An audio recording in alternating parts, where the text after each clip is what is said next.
Good morning, guys. It's Wednesday, but somehow it feels like a Monday. I think it's because everybody got Monday off for Memorial Day, and then we didn't have class Tuesday, so this is my first class this week, and it definitely feels like a Monday. So expectation versus reality moment. I would have liked to have done a video on my first day of class, but the reality is it was so busy from start to stop, sun up to sundown, that I did not have time to do anything other than wake up, be here, go home, and I'm still homeschooling my son too, so yeah, it was a busy day. But I did want to come on here while I have a minute. If you hear, what is that, a leaf blower? Yeah, if you hear a leaf blower, they're doing like some yard work around this parking lot. But anyways, I wanted to still do a video about school, and maybe I can get some clips and show you guys the campus. I think it's a beautiful campus, because not a lot of people know exactly what an RCIS is. I don't think my parents even know how to explain it to people when they ask what I'm going to school for. And most of the people that I talk to, even people that work in healthcare now, a lot of them still don't know what it is. So I just kind of wanted to talk about that for a minute.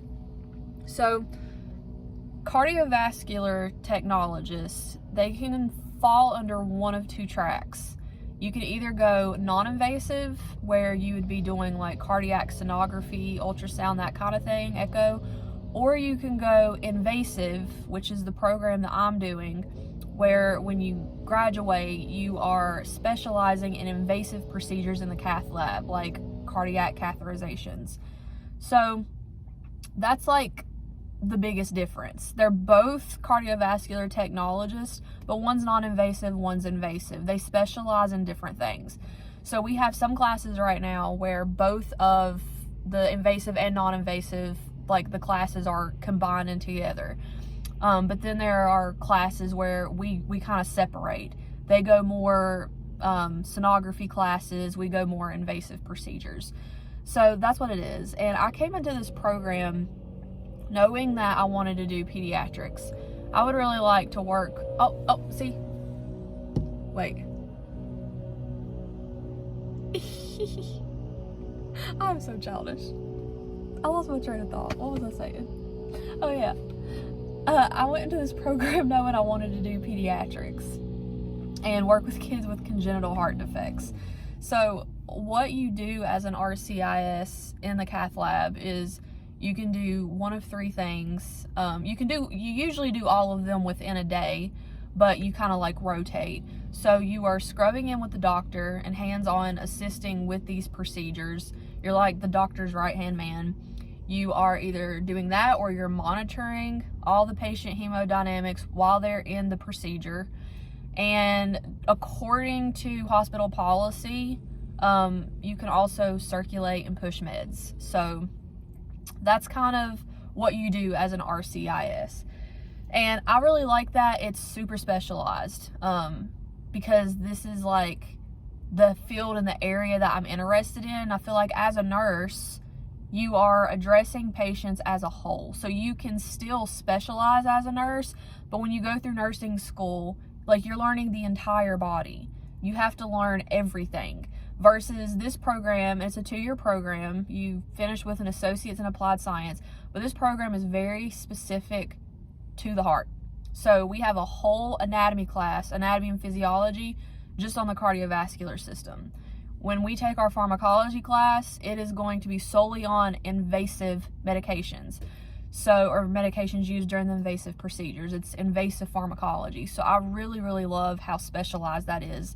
For me, like, that's what I want to do. I want to be specialized. I want to do like the outpatient procedures. So that's what it is. And it is a mouthful. So when I tell my mom, like, I will be a registered cardiovascular invasive specialist, I was like, it really is a mouthful. I was like, that's why I just say RCIS for short, because that's what you become registered as when you go take your test and pass it. So that's what that is. Now, as far as school, my first day of school, like I said, was really busy.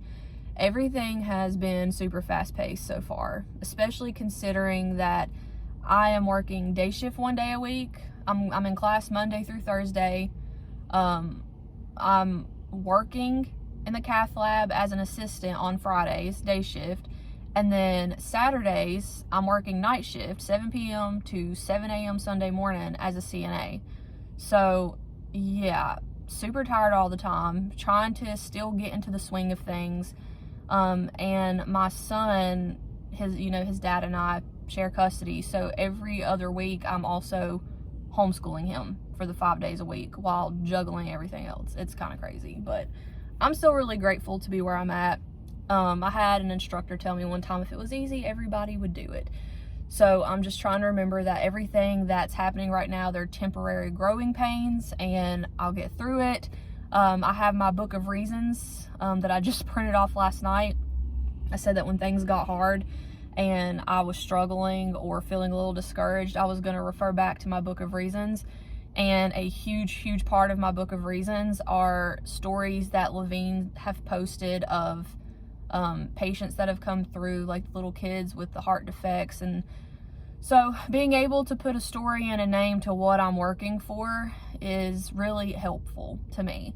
So I printed off a few of those. And of course, I'm also doing this to better my family. I want to travel. We all want to have financial stability. We don't just want to survive, we want to thrive. So yeah, I'm going to see if I can get some video clips of the campus. I'm going to be honest though, I'm not one of those people who's comfortable just talking to a camera while other people are watching me out in public. This is why I don't think I could be a professional vlogger. So, I might just show some clips and play some pretty music in the background. That way people don't have to watch me talking to my camera.